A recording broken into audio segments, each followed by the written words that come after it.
자, 이번 시간에도 우리가 이제 국토계획법 내용 중에서 토지 이용 파트에 관한 내용으로 들어가시게 됩니다. 우리가 토지 이용은 측면을 나눠서 여러분이 이해를 하셔야 됩니다. 토지를 적극적으로 이용하는 걸 개발이라고 합니다. 즉, 토지 외형의 변화가 생기거나 뭔가 새로이 설치되는 과정을 개발이라고 말하는 거죠. 그 다음에 토지를 소극적으로 이용하는 건 보전이라고 합니다. 보전. 근데 소극적 이용은요, 여러분들이 배우실 내용은 따로 없어요. 주어진 형태 그대로 활용하는 과정을 말하게 되는데, 예를 들어 볼까요? 우리가 설악산을 여러분들이 이용하신 적이 있었을 겁니다. 설악산 이용하시면 어떻게 이용하시죠? 대청봉까지 올라갔다고 치고 거기서 집을 짓지는 않았습니다. 거기서 뭐 하셨습니까? 야호, 그밖에 더 하셨어요? 그게 변화를 주지 않는 거죠. 소극적 이용을 우리가 보전이라고 칭하게 되는데, 달리 표현하면 보전은 따로 배우실 내용은 없죠. 그러니까 결국에는 우리가 학습을 해야 될 것은 개발에 관한 것을 이제 학습을 하시게 되는 겁니다. 근데 문제는 개발을 하게 되면 어떤 문제가 생길 수가 있냐면은 난개발의 가능성도 항상 같이 열려 있다는 거예요. 근데 이왕하는 개발이 난개발이 돼서는 안 되겠죠. 그래서 난개발의 우려가 있는 개발 행위를 하고자 했을 때는 허가를 받도록 하는 겁니다. 그 다음에 난개발과 무관한 개발 행위는 허용이 된다. 그렇게 구별하는 거죠.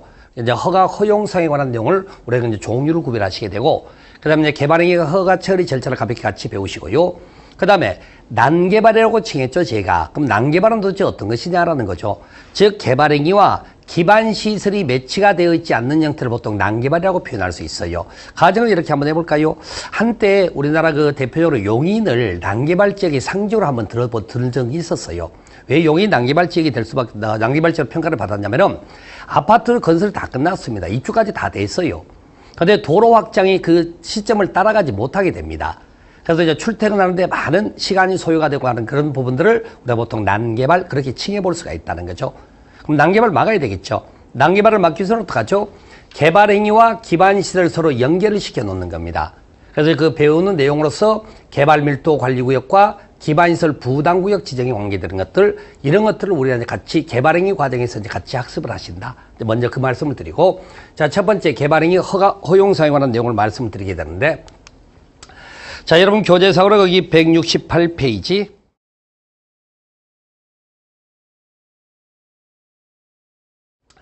자, 여러분 교재상으로 거기 168페이지 또는 뭐 강의 노트 기준으로는 거기 이제 40페이지에 해당되는 건데요. 자, 일단은 개발행위 유형 5가지를 얘기를 좀 해보자고요. 개발의 유형을 크게 우리가 건축물 건축, 공작물 설치. 두 번째, 토지 형질 변경이라는 건 따로 설명드릴게요.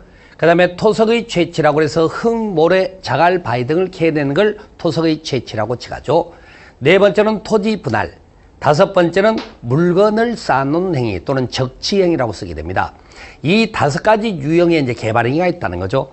그럼 이 5가지 유형에 해당되는 개발행위를 하고 싶은 사람은 개발행위가 신청을 하는 겁니다. 각각의 관할구역 장들에게. 그러면 이제 장들께서 개발행위 허가를 내주겠다는 거죠. 근데 이제 이 개발행위를 받도록 하는 이유가 여기 간단히 그런 표현이 나와 있는데, 난개발을 방지하기 위해서 개발행위 허가를 받는다. 뭐 그런 식으로 이제 의미 이해를 하시면 좋습니다. 그런 과정에서 이 형질 변경만 여러분이 좀 추가 설명을 드리면 이런 겁니다. 토지 형상의 변화를 가하는 걸 말하게 되는데, 그 모습이 어떻게 있냐면은,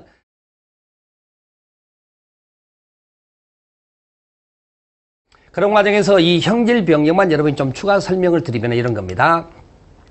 토지 형상의 변화를 가하는 걸 말하게 되는데, 그 모습이 어떻게 있냐면은, 절토라고 해서 깎아내리는 거야, 이만큼을. 그 다음에 성토라고 해서 지반이 낮은 데를 흙을 쏟아부어서 북돋아 올리는 걸 성토라고 합니다. 그 다음에 정지라고 하는 것은, 자, 표면이 울퉁불퉁한 것을 평탄화 작업하는 걸 정지라고 그래요.